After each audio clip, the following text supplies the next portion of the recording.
Aboisa, you know the army is using a lot of dogs. The dogs go in first. Either they explode and save our soldiers. They sniff to find bombs.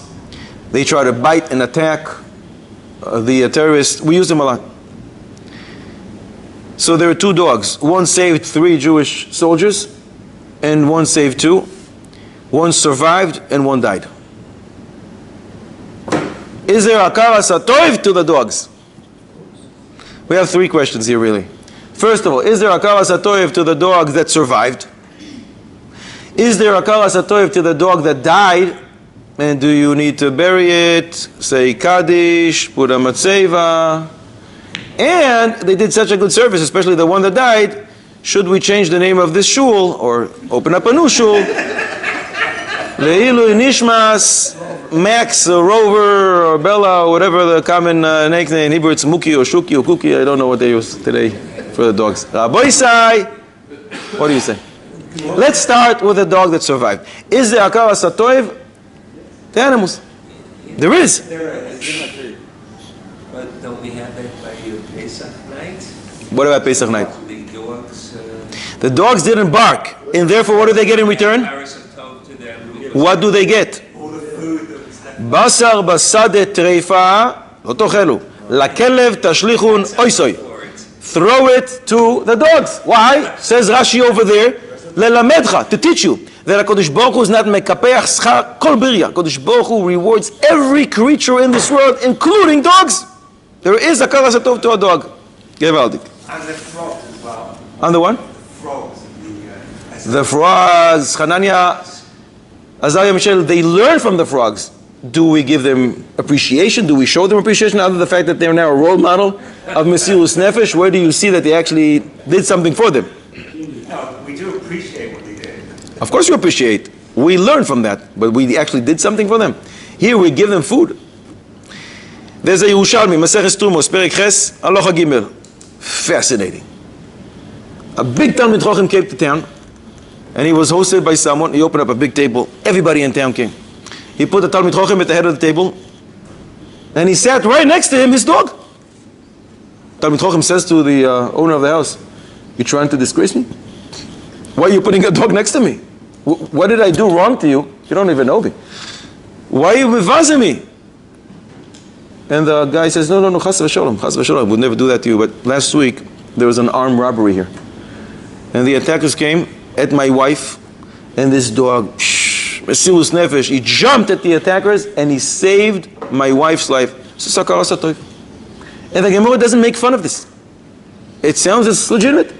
You're giving appreciation to the dog. The choira, you see, there's no problem. Why is the kelev, a dog called kelev? In Hebrew, it's not an arbitrary language. Everything has a source, everything has a meaning. The Maharsha in Sanhedrin Tzadizayin says, kelev is kulo lev. He is all heart because he is loyal to his master. So appreciation for live animals, for a dog, seems no problem. What about the dog that didn't make it? Kaddish for the dog that died. Mesirus Nefesh. Putting a matzeva. What do you say? And if so, what do you want to write in it? The kadosh? What are you going to write in it? You're saying no, it's a no-brainer. There's not a person with a person's neshama. He doesn't have a neshama, and therefore? Therefore, why would you say Kaddish should do things that he would do for a person that's a neshama? Okay. Same page on the Yerushalmi. Same page. Another Maaseh. Shepherds milked a cow. They wanted to drink the milk. They left for 5 minutes. They came back. They're about to drink. When they were gone, a snake came, drank some of the milk, and put its poison there. The dog saw it. The shepherds didn't. So the dog starts barking like crazy. But they don't know the barking language of the... So, what's wrong with you? And they're about to reach for the milk, and the dog saw it. So the dog jumped at the milk. He drinks, and shortly after, within a few seconds, it dies. He saved the shepherds' lives. The Psikta de Rav Kahana says, Piska Yud Aleph, they buried it, they put a matzeva, and they wrote on it, Nefesh HaKelev. Chidish. Chidish. Muridi. It's dafka nefesh hakelev, not nishmas hakelev, because the kelev does not have neshama, like you said, and therefore there's no need to say kaddish. You're not going to elevate something that doesn't exist. The kaddish is supposed to elevate the neshama. If he doesn't have neshama, it stops right there. But they didn't write the kodesh. They didn't write the kodesh. What does it say? They put a gravestone and they put on it nefesh hakelev. Chidish. They didn't talk about his music. No. So lichoira, there is appreciation to a live dog. If you want to put a matzeva, maybe you can. I don't know what it's going to do. Definitely no kaddish. But can we open up? What do you call him? Rover. Rover's yeshiva.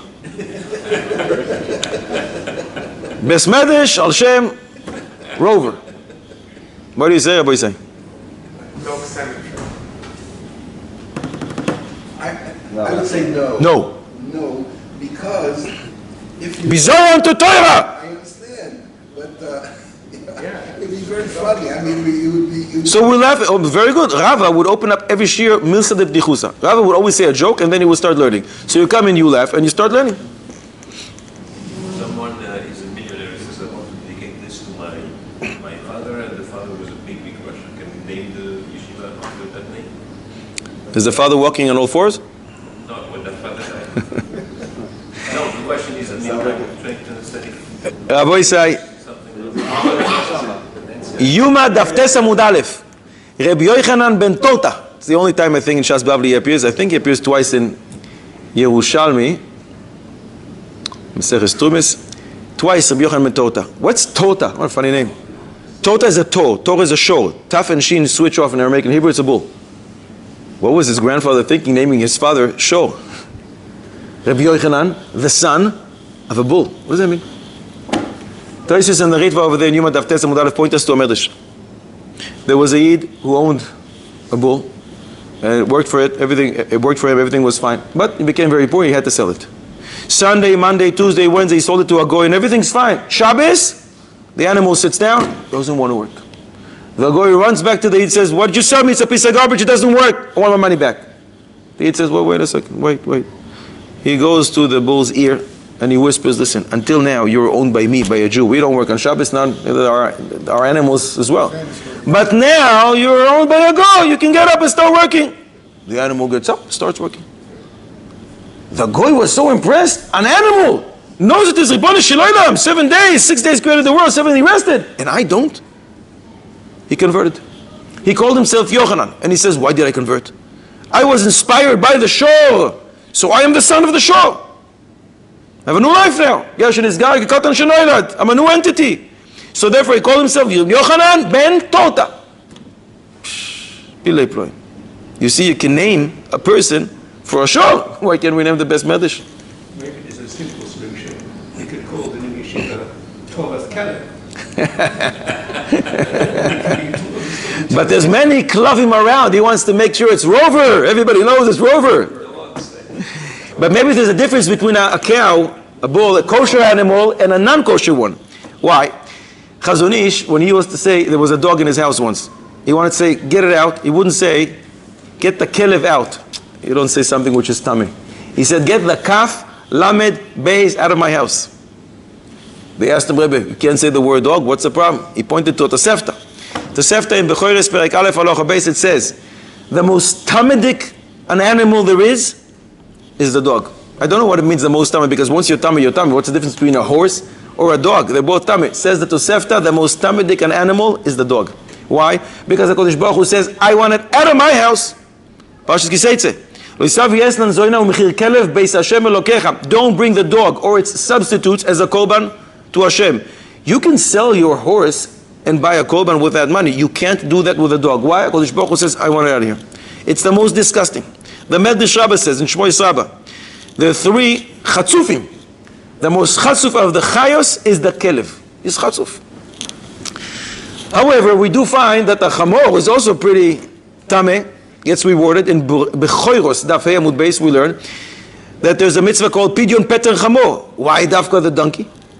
Because the donkeys assisted Klal Yisrael. Each one of them had 90 Libyan donkeys, the best donkeys at the time, carrying their silver and gold. So Kodesh Baruch Hu rewards every single animal. You helped my people, I'll give you a mitzvah, and you get even Kedusha, a Kedusha of Pidyon Peter Chamor. So lichoira, it's a bizayon to call the shul for the dog's name. But if this is going to increase more Torah learning in the world, let it be. With time, hopefully, we'll teach them that can be. Maybe we should change the name for those soldiers that died on Kiddush Hashem. That'll be mistama a little better. But until they figure that one out, lichoira, we should allow it. It could be that this dog is a gilgul of somebody else from a previous round, and he came just to rectify and complete his tikkun, and that's why it had to go this way. But this hashala you have to turn into the mekubalim. I don't know.